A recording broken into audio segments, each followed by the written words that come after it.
What's up, my friends? Kevin here, the Tattooed Toy Hunter. Today we're going to be unboxing and reviewing this Saurozoic Warriors. This is Kolig Shipbreaker. This is actually the first one I wanted. It wasn't the first one I got or reviewed. As you remember, I did Triax, the one that had the black and white warrior paint first. But this is actually, Kolig is the one that I really wanted. As you can see there, very cool looking dinosaur man. This is Boss Fight Studios, 1/12 scale. The Triax was kind of a smaller figure, like around 5.5, but this one he looks maybe taller. Let's go ahead and take a look at the box really quick before we open him up. There's a good shot of him, of Kolig. I think it looks amazing. What a warrior. This is an interesting concept, these characters. They're kind of like, some of them are like, they're different type of warriors. Like, here's some of them. Like this one here, we have Sakudo Legion, and we'll be opening him up next video. But they're all like kind of different. Some are like samurai. This one's kind of like warrior, but he kind of has a samurai vibe as well, right? So it's got that bluish greenish kind of dinosaur skin looking. I don't know how else to explain that. On the top and on this side just has a name, the Saurozoic Warrior logo, the Boss Fight logo, and then a partial piece of the window you can see in there. Same thing with the front, gorgeous looking legals on the bottom. So let's go ahead and open him up and take a look at this figure. All right, so here we have Kolig Shipbreaker. I guess Shipbreaker may be his last name. Kolig Shipbreaker out of the packaging, and I love the colors. Just looking real close to him, I see a lot of cool detail, like the lighter blue and the darker blue shading on his skin. Same thing with the legs. You see that two different tones of blue, just gorgeous.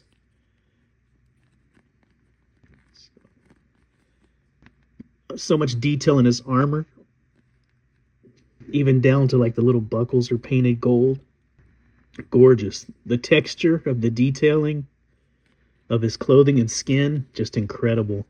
He's got places to put his weapons. We'll get into in more detail as we go up and down him. But quite incredible looking figure, and just very striking, just right out the gates.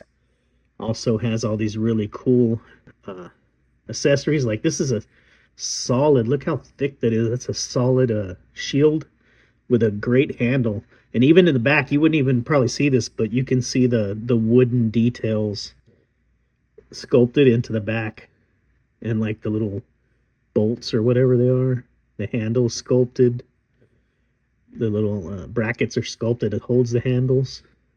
Then up here, I love the color, the paint. You can see the damage to it, and you can see the metal kind of shining through. It's hammered in and bolted to the top, and it's got that kind of uneven, like if it was, they made it, you know, like it was handmade, like they did back then. Gorgeous shield. And then the mask also, it goes over his nose where you can see it protects his eye orbital area, and it's got all the little bolts across it. Just the color, the sculpt is so nice. Then he comes with a gun that's just the pink colored plastic, but there's a lot of detail in it. Like you can see the arrows sculpted in, the ridge that bends here, that's sculpted so nice. There's so much detail and all the way through it. Definitely really cool piece. Crossbow gun. And then his axe weapon. I love the details on this as well. It's got the pink plastic, and this one's got that real nice metallic silver, but you can see like the little bolts, or like where they nailed it together, where it's been held together. Very nice sculpt. You're not even part of this. Why are you? Why are you giving me trouble? So very nice looking. I wanted to kind of go over real quick his little background here. It says Saria is a harsh place. I'm assuming this is his planet that they're talking about, to survive, It is cold, contains aggressive native wildlife, and farming is pointless outside of a few small uh, temperate regions. So some tribes can only survive by pillaging, and others. So it's with Kolig's clan. Uh, they sail up and down the coastline. He's kind of like Viking. His clan sails up and down, demanding tribute to any settlement that may pass. So they feed the Viking tribes. Yeah, that's how they come up with money. They're warriors. All right, so let's go ahead and go over his articulation real quick.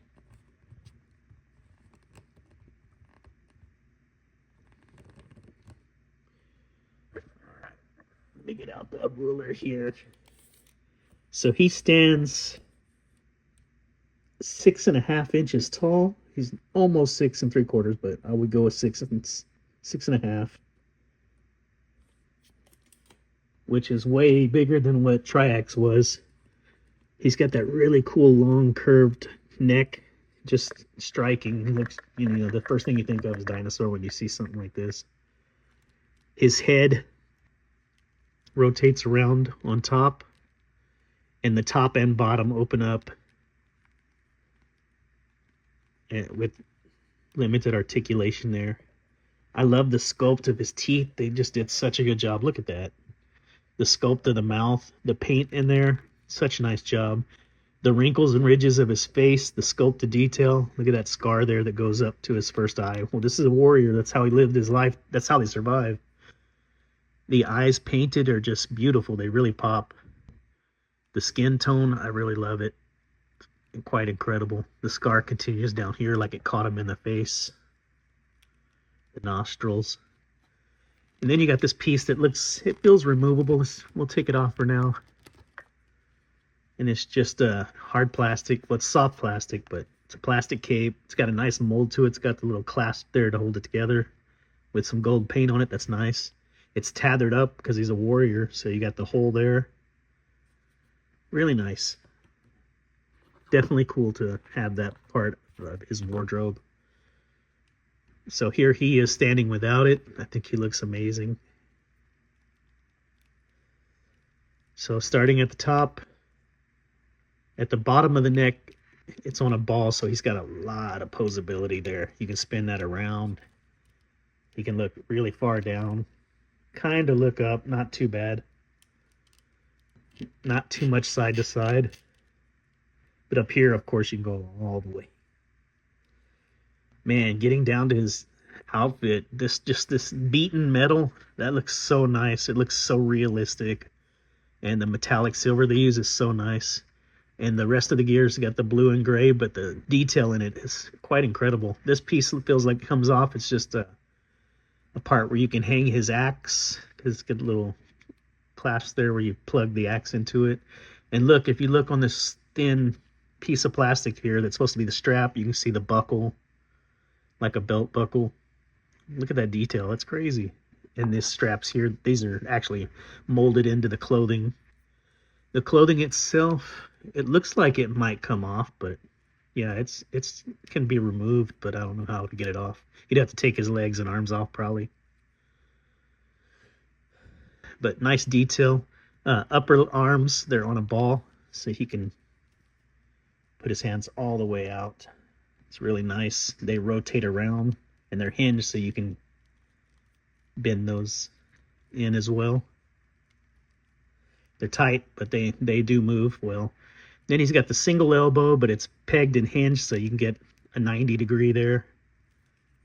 That's nice. I love the detail of the skin texture. That is so nice, and the different colors of blue-green they use. It looks really good, faded. This armor here, I think, is quite incredible.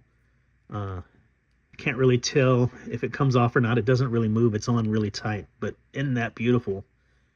So this is the armor he wears. It looks like it has battle damage with the sculpted detail, and I love that metallic silver paint again. That's gorgeous. Such a nice job. Then back here, look at the detail of it being like sewn together, like if they would in real life. The hand, this one's a gripping hand, both of them are, and they're pegged and hinged in. I can see the hinge from here, so you can bend it, but it's very little mobility because this armor kind of goes over it, so it kind of hampers it from getting a lot of posability, which is okay. He's used to swinging an axe. He's not an acrobat. Gorgeous. Going down, you can see here his legs. That's as far as they kick out. They're on a ball there. You can see the ball. But because he has this kind of skirt piece that they wear, that's as far as he can go out. He can't really kick forward at all. He can push back a little bit. Then we got that pegged, hinged in foot, so you get almost a 90 there. It's nice, and it swivels out. He has really cool, it's not really armor, but they had like cloth kind of wrapped around. That's what it's molded to look like, and tied at the top. And then it's holding on a little patella kneecap like piece of armor around, and that's gorgeous. It has the pink silver paint and details, and it's got like battle damage to them as well. So very nice sculpt.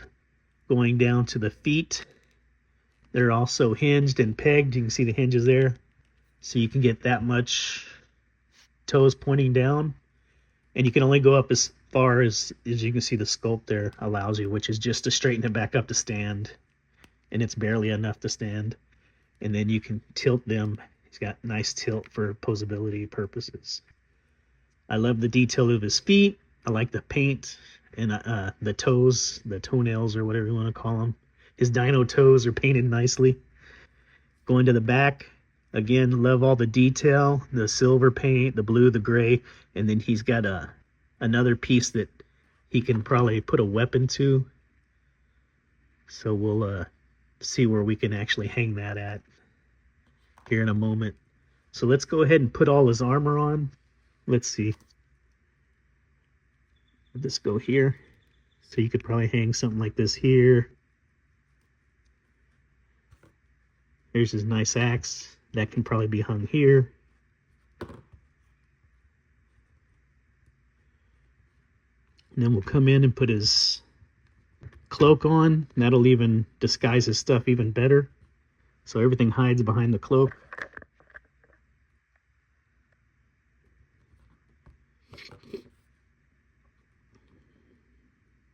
So we'll put on his shield here. Man, that looks so nice. Definitely cool shield. And then his mask, or his helmet, I should say, sorry. So, quite impressive.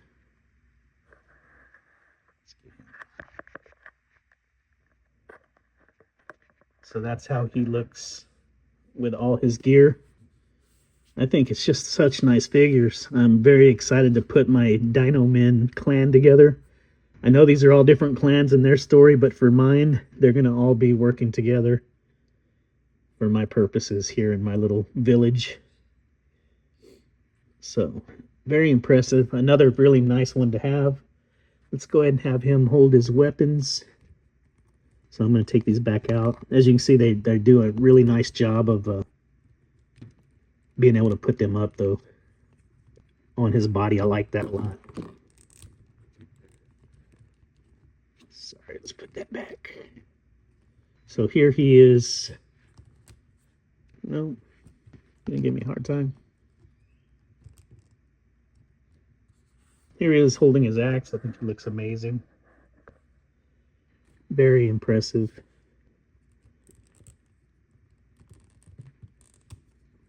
Now let's go ahead and give him his crossbow here, gun. Another really nice, really nice and easy for him to hold. Very cool. Let's go ahead and put his axe up for now. I'm going to pull out a few figures just to compare him next to. Put him right there. Perfect. Okay. Comparison time. All right, so we're going to go ahead and start with Mattel Turtles of Grayscale King Hiss, because I just opened him up recently, so I'm super excited to have him as well. But we're going to go ahead and use him first. You can tell how much bigger he is. I really like one of my favorite things about these new Saurozoic boss fight figures that I'm opening up is the fact that I think they mold well with Mattel. And the majority of that stuff that I do collect is Mattel Origins, Mattel Cartoon Collection, and these kind of spin-offs that they're doing where they're doing crossover stuff. I think these dinosaurs really look good with putting them next to them. They work. They're like the perfect height. So okay, let's go to a next one. Here he is against my Mean One custom action figure, but he is the Motu Origins buck.